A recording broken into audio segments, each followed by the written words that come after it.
حضرت یعلا بن مرہ کی ایک کہانی سنیے.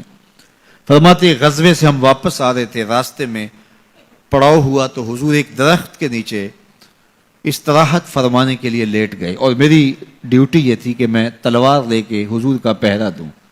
میں کھڑا ہو گیا، باقی لوگ بھی سو گئے، تو میں نے ایک منظر دیکھا کہ دور صحرا میں ایک درخت تھا جو ہلنے لگا. تھوڑی دیر کے بعد وہ اپنی جڑوں سمیت باہر آیا اور اپنے آپ کو گھسیٹتا ہوا میرے برابر آ کے کھڑا نہیں ہو جاتا. تھوڑی دیر کے بعد وہ واپس وہاں جاتا ہے اور جہاں سے اکھڑا تھا وہاں جا کے دوبارہ نصب ہو جاتا ہے. میرے لیے بڑے اچنبھے کی بات تھی، لیکن میرے پاس کوئی تھا ہی نہیں کہ جس سے میں بات کر سکوں. حضور تھے تو استراحت فرما رہے تھے اور میں حضور کے آرام میں خلل نہیں ڈالنا چاہتا تھا. خیر حضور بیدار ہوئے تو میں نے سلام عرض کرنے کے بعد جو پہلی بات کہی وہ یہی تھی.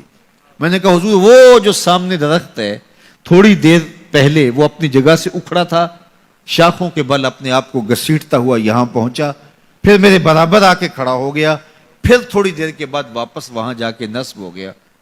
یہ جب کہانی سنائی تو میرے حضور نے تعجب نہیں کیا. اچھا کیسے ہوا، کیسے آیا، کتنا وقت لگا، کتنی دیر ہوئی، کوئی سوال نہیں کیا، بلکہ فرمایا ہاذہ شجرۃ استاذنت ربھا. فرمایا یعلا بن مرہ یہ درخت ہے، اس نے رب سے اجازت چاہی تھی کہ مالک تیرا محبوب نیڑے آیا ہے، سلام نہ کر رہا ہوں. فآذن لہا، اللہ نے اس کو اذن دے دیا تھا، یہ مجھے سلام کرنے کے لیے آیا تھا. درختوں کے کلیجے بھی تڑپتے ہیں کہ حضور کو سلام کیا جائے. وہ کہانی تو آپ نہیں بھول سکتے جب ایک اعرابی نے کہا کہ حضور میں آپ کو نبی تب مانوں گا اگر وہ درخت آپ کی نبوت کی گواہی دے گا، آپ اگر اس کو بلائیں گے. تو میرے حضور فرماتے ہیں میں نے کیا بلانا، جا کے تو ہی کہہ دے تجھے اللہ کا رسول بلا رہا ہے. درخت اپنے آپ کو گھسیٹتا ہوا حضور علیہ السلام کی خدمت میں حاضر ہو جاتا ہے. درخت مان رہے ہیں، چاند کا کلیجہ شک ہو رہا ہے، پتھر کلمے بول رہے ہیں.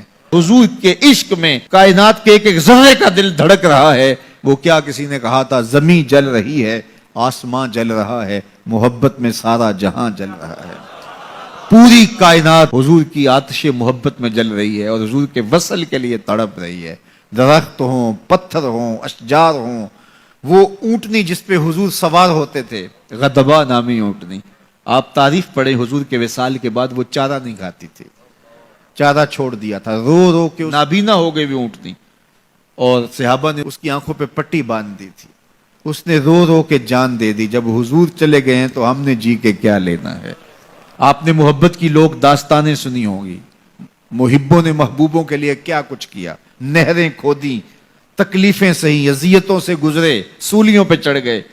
لیکن آپ نے آج تک ایسا منظر نہیں دیکھا ہوگا کہ محبوب نے لب پھینکا ہو اور محب نے اپنے ہاتھوں پہ لے کے چہرے پہ مل لیا ہو. محبوب کے وضو کے پانی کو زمین پہ نہیں گرنے دیتے. عروہ بن مسعود صلح حدیبیہ کے موقع پر واپس جب گیا تو اس نے قریش مکہ کو جا کے کہا میں تمہاری جانب سے سفیر بن کے بڑے بڑے بادشاہوں کے درباروں میں گیا ہوں، واللہ اصحاب محمد کو جو میں نے محمد صلی اللہ علیہ وسلم کی تعظیم کرتے ہوئے دیکھا ہے، واللہ آج تک کسی بادشاہ کی بھی وہ تعظیم ہوتے ہوئے نہیں دیکھی. اور جو ان کا لعاب زمین پہ نہیں گرنے دیتے، ان کے وضو کا پانی نہیں زمین پہ گرنے دیتے، وہ ان کا خون کیسے گرنے دیں گے. تو جنگ کا ارادہ ترک کر دو. تاریخ بتاتی ہے صلح حدیبیہ کے بعد سیدھا فتح مکہ ہوا ہے. قریش کے ساتھ پھر کوئی جنگ نہیں ہوئی، اس لیے کہ ان کے دلوں پر ایک رعب بیٹھ گیا تھا. جب امت نبی کی تعظیم اور تکریم بجا لاتی ہے تو بتائیے کہ پھر اس امت کو تسخیر کیا جا سکتا ہے؟ وہ ناقابل تسخیر. جب امت اپنے نبی کی تعظیم نہ کر سکے تو پھر اس کو جس طرح چاہو جو ہے وہ مسخر کر لو، وہ ایک بوسہ ہوتا ہے، اس کے علاوہ کچھ نہیں ہوتا. اس لیے اگر آپ مجھے پوچھیں کہ دین ہے کیا، تو ایک تو ہے کہ اس عنوان سے ایک الگ گفتگو کی جائے کہ دین کیا ہے.